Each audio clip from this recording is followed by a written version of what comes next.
이란이 새 최고 지도자로 사망한 하메네이의 차남을 선출하자 트럼프 대통령은 무슨 일이 벌어질지 지켜보자며 추가 대응을 예고했습니다. 또 유가 급등이 평화를 위한 아주 작은 대가라며 이란 핵 위협 파괴가 끝나면 급격히 하락할 것이라고 밝혔습니다. 하지만 미국 현지 학계에서는 트럼프가 국가 비상사태를 선포해 11월 중간 선거를 연기하거나 중단할 수 있다는 우려까지 제기되고 있습니다. 증권부 조현 기자와 알아보겠습니다. 조 기자, 이번에 선출된 이 모즈타바 하메네이, 트럼프 대통령이 받아들일 수 없다고 경고했던 인물이죠? 그렇습니다. 미국과의 정면 대결을 선언하는 것과 같다고 볼 수 있는데요. 모즈타바는 이 알리 하메네이 4남 2녀 중에 둘째 아들 차남입니다. 그동안 공식적으로 공직을 맡지 않았지만 정부위의 정부라 불리는 이란 혁명수비대의 실질적인 지도자로 꼽히고요. 마쿠 실세이자 강경 보수파입니다. 그러니까 유력 후보로 거론된 지는 사실 오래됐습니다만 대외 활동은 전혀 하고 있지 않다가 이번에 전면에 등장한 셈입니다. 이번 승계는 특히나 이 단순 승계 확정이라는 것보다 더 큰 의미가 있습니다. 세습 통치를 부정하면서 출발한 혁명 체제가 다시 부자 승계로 이어지게 된 것인데요. 그야말로 정통성보다는 체제 유지에 집중했다 이렇게 볼 수 있고요. 앞서 트럼프 대통령은 하메네이의 아들을 받아들일 수 없다라고 하면서 이란의 평화를 가져올 사람을 원한다 이렇게 이야기했었죠. 만약 이란이 하메네이 강경 기조를 잇는 사람을 세운다면 다시 전쟁을 벌일 수밖에 없다 이렇게도 이야기를 했습니다. 그래서 이에 대한 이란의 공개적인 맞대응으로 인해서 결국은 타협보다는 장기전을 감수하겠다 이런 의지로도 읽힙니다.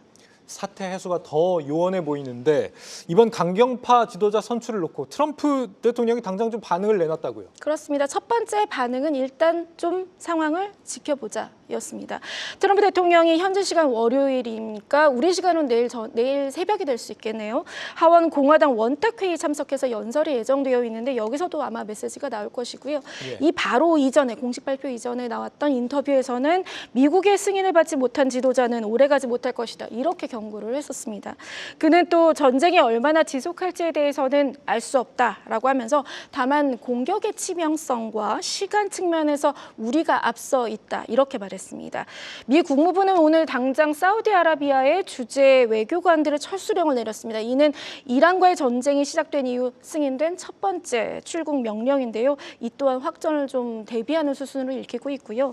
또 미 국방장관의 최근 인터뷰를 보면 더 많은 미국 장병이 사망할 수 있다 이렇게 예측이 나와서 장기전으로 접어들 수 있음을 시사한 것 같습니다. 한편 폭등한 유가에 대해서 트럼프는 평화를 위해 감수해야 할 아주 작은 대가다 이렇게 이야기를 했는데요. 작은 대가다. 네, 이란의 핵 위협만 사라지면 급격히 하락할 것이다.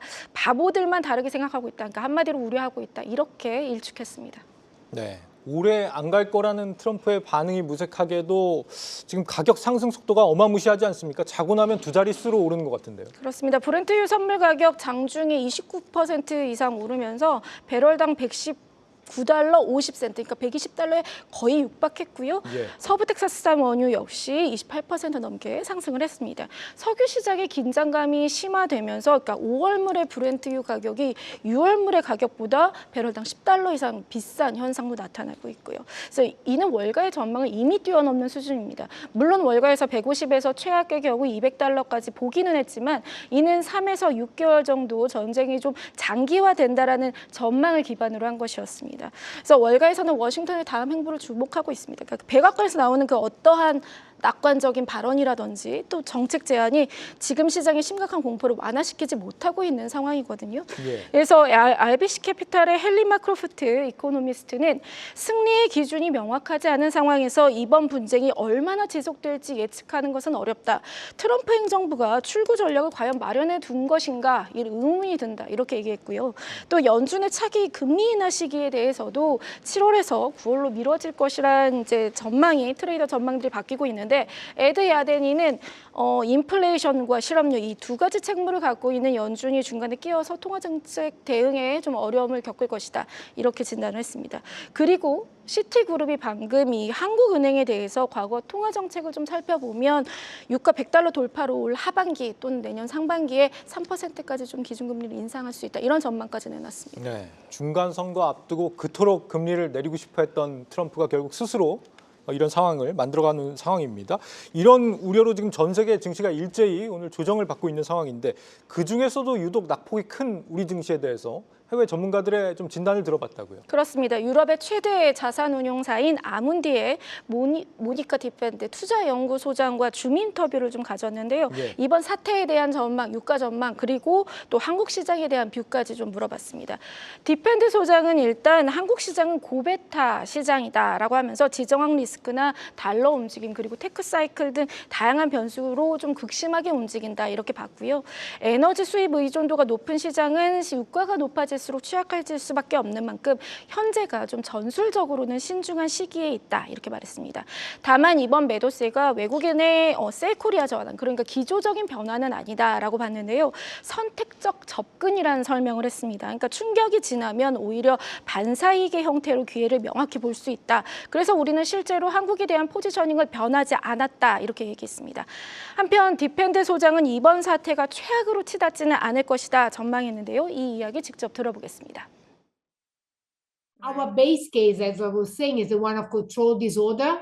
Therefore, escalation risks stay present, but most of the actors at play still have the incentives to avoid in all out and a long war. So it's in no one interest. So we get volatility, risk premia, and periodic shocks rather than a linear crisis. So the market is, I think, pricing a managed escalation. 디펜드 소장은 투자자로서 지금 주목해야 할 것은 해운로와 경제 제재 그리고 보복 사이클이다 이렇게 얘기하면서 지금 시장의 충격이 좀 거세지만 오히려 그만큼 사태가 진정된다면 그 이후에 지금과 반대되는 투자 기회를 볼 수 있을 것이다 이렇게 조언했습니다. 더 나빠진 미국과 이란의 정세 소식 들어봤습니다. 조현 기자였습니다.